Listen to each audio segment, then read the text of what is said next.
I'm back! I am so sorry. I think I genuinely owe you guys a humongous apology. I am back and I'm here to stay now. I'm so sorry. I need to stop saying that I'm here to stay. I am here to stay. This is my dream career. But life just be lifing. From unwell family members to trips abroad to failed friendships. But you know what? I'm gonna focus on myself now. Focus on why I'm doing this, why I'm here. And we're just gonna get straight into the video. I'm not even gonna put on any kind of excuse or whatever. I just want to apologize.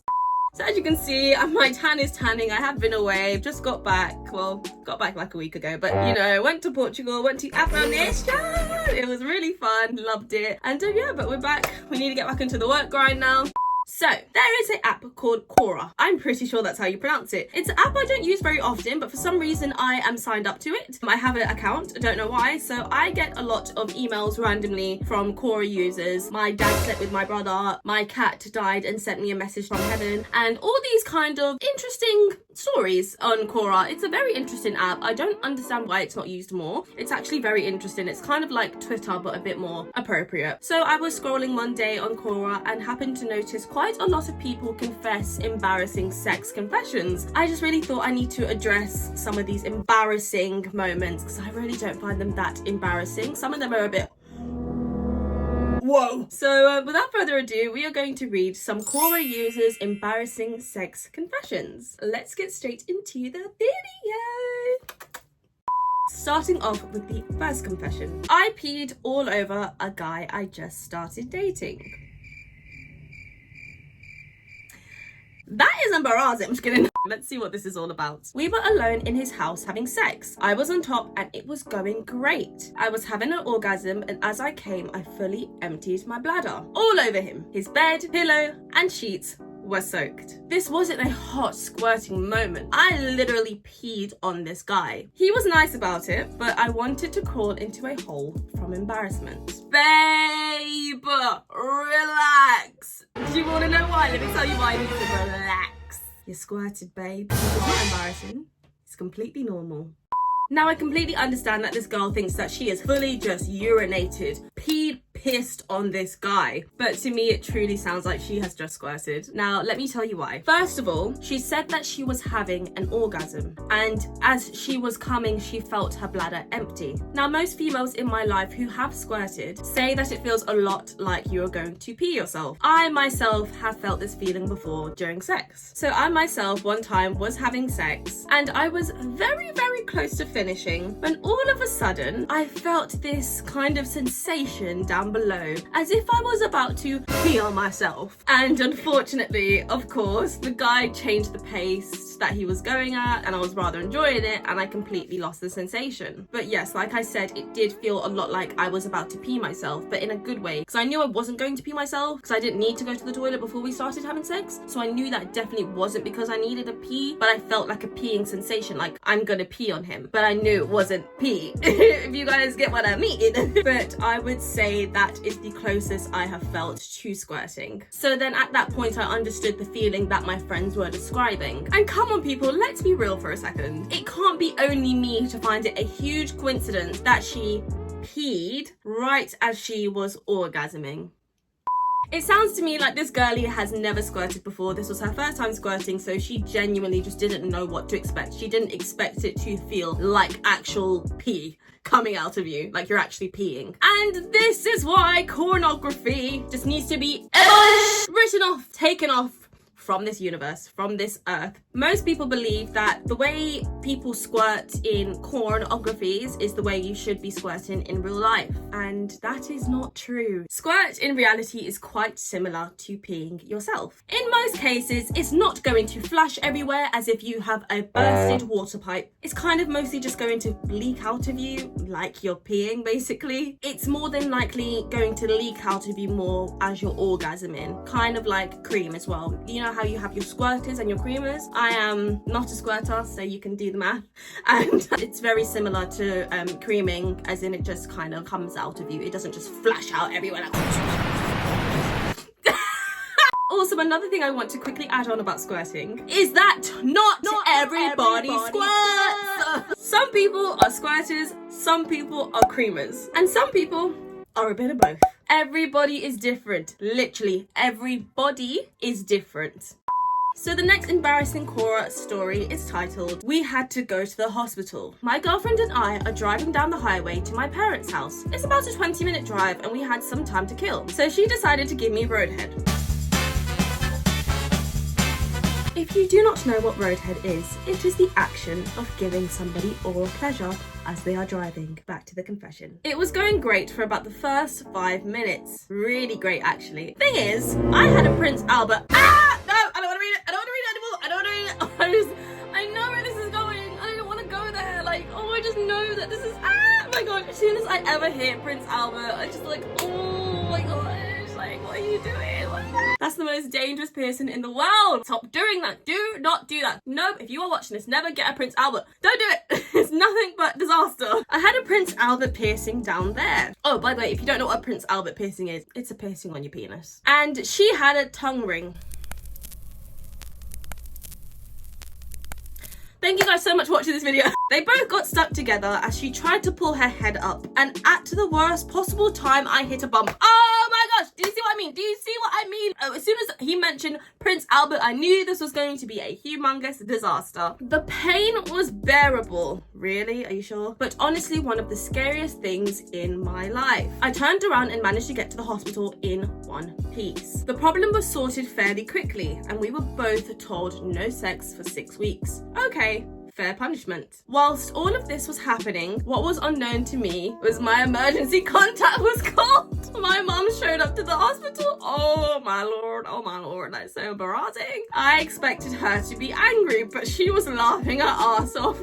You absolute buffoon. Listen, babe, at the end of the day, I can't judge because I love a bit of roadhead myself. I've received it, I've given it, like, I love it. It's fun, it's entertaining. I have done it a few times in my life, but the older I have gotten and the more stories I have heard from other people's experiences with roadhead, it genuinely, on a serious note, has made me realize how dangerous it can be, because you're just so horny and in the moment, you never actually think about reality and things such as speed bumps, having to emergency brake, people who are in higher vehicles like SUVs and the big lorry trucks that transport things to different countries, I don't know what they're called, who could potentially see you, which then at this point is illegal because that goes under public indecency, even though you're in your own car. Like, I don't see why that's public indecency. Bitch, I pay for the car, it's my car, I'll do what I want. And now another thing to look out for when it comes to roadhead, piercings.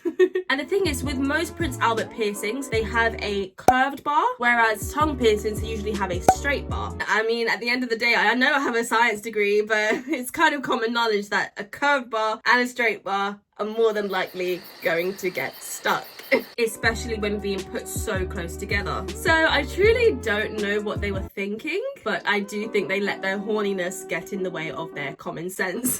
But in the future, I hope they truly have learnt their lesson, and I really hope that they stick to doing their oral pleasures somewhere that doesn't move, like a beach or a bed. I know it sounds boring, but you can spice it up. There's so many places you can do it that doesn't move.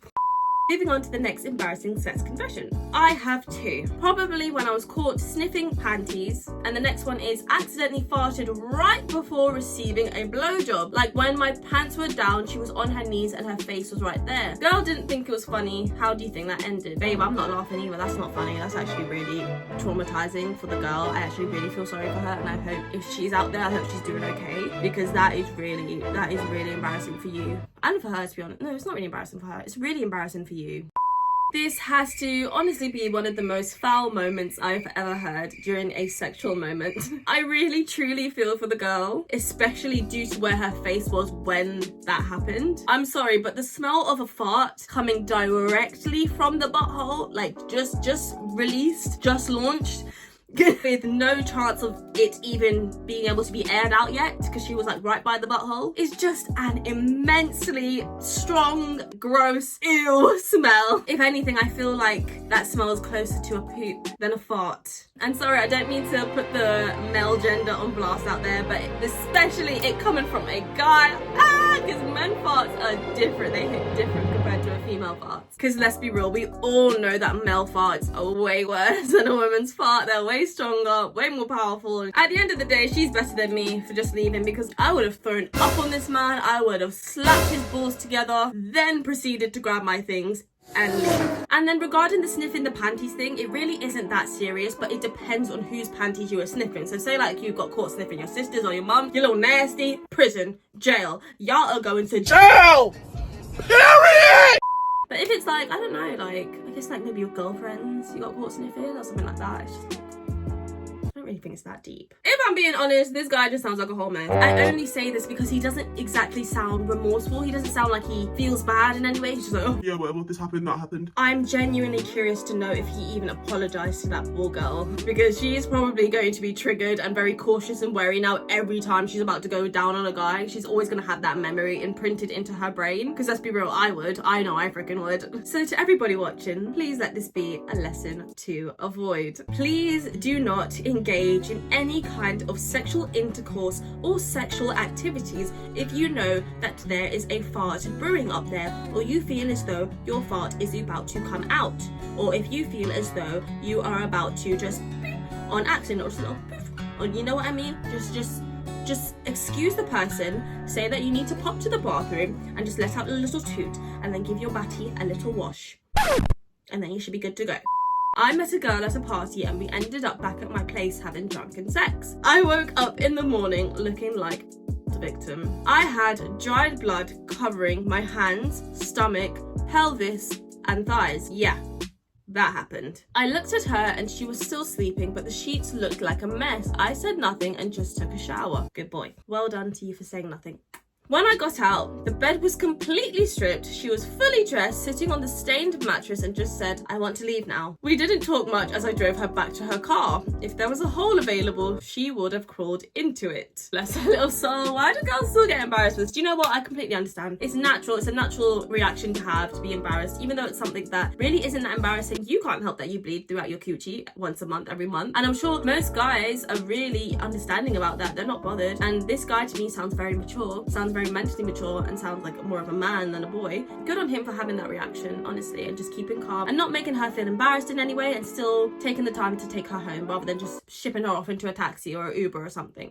Now, I completely understand that they were both drunk and more than likely in a dark room when this happened, hence why none of them were able to see the blood properly. But if I'm being honest, I've never actually had this issue before, and if anything, I've actually noticed that this is quite a common thing to happen, as in having period sex without even realising you have actually started your period. But personally, I'm sorry, I actually would have felt it. What I truly want to know, not shaming this girl at all, but I just want to know how she truly did not realise that she was bleeding that much to the point where it went everywhere, because for me, I know the feeling of period blood, and even when like my period's about to start, I can feel it. My other question is, did she not go to the bathroom before having sex? The reason I ask this is because for me and a lot of people that I know, I always like to go to the bathroom to freshen up and just make sure that everything is clean and fresh down there before I go and have sex with somebody, because I, you know, just have respect for them in that sense. I always make sure I'm extra clean, make sure I haven't got perfume on my neck so I can get my neck kisses. Like, I just like to be like a fairy, just light and clean and perfect. You know what I mean? I never want anyone to have anything to say about me like, oh, that bitch stink, or something, something like that, which is, it's never happened, so it's clearly working. But I thought that was more of a all women thing, you know? Like, I understand, once again, I do understand that she was drunk. She probably wasn't thinking, no, I'm sorry, no excuse. I have been in states where I've been more than drunk and then still been able to have that state of mind to, you know, go to the bathroom and freshen up, and even while like, oh my god, I'm so wasted, but I'm gonna get this penis, but I just need to clean my coochie first. Even though I'm drunk, I don't care. I'm still going to the bathroom. I am that aware even when I am drunk. If they are both capable of having sex whilst being drunk, then they both should be more than capable to have respect for each other and go and freshen up before intertwining with each other sexually. Also, rather than sitting on this guy's bed and then just looking at him and being like, I want to go, maybe apologize for ruining the guy's bed and making it look like the freaking King Charles new portrait. The offer was there, and I feel like that's more of the principle rather than just being like, I want to go home. I understand you're embarrassed and you're ashamed and you're probably still a bit drunk from the night before and you just want to go. I feel like she could have handled the situation a little bit better. Say, for example, if a guy shat on my bed and didn't even apologize or offer to clean it up, 999 bitch, I'm calling the police, because that one there is a violation, and personally I wouldn't have it. That one there was a violation, personally I wouldn't have it. Please don't get me wrong, I genuinely do feel for the girl because that is, in this society, embarrassing. I am sorry that happened to you, gorgeous, and I'm sorry to anyone that this has ever happened to, because it's not the nicest thing in the world to experience. Hence why I do believe she just left like that and bolted, genuinely from the embarrassment. But I do feel like she could have been as respectful to the guy as the guy was to her about the situation. I think the guy, round of applause, he deserves it because he handled it very well. The girl, on the other hand, did not. Anyways, you guys, I'm going to stop right there, and I really hope you enjoyed this week's video. Comment down below what you would like to see next. Please don't be afraid. Just comment. I like seeing you guys comment when people comment on my videos, and I always engage in my comments, so come down below. Have a little chat with me. Like, I love when you guys talk to me. And yeah, please subscribe. I've been receiving a lot of subscribers recently, and I'm so grateful, so thank you so much if you have subscribed. And if you aren't subscribed to me, subscribe. And thank you. Anyways, thank you for watching. I love you guys so much, and I'll see you in the next one.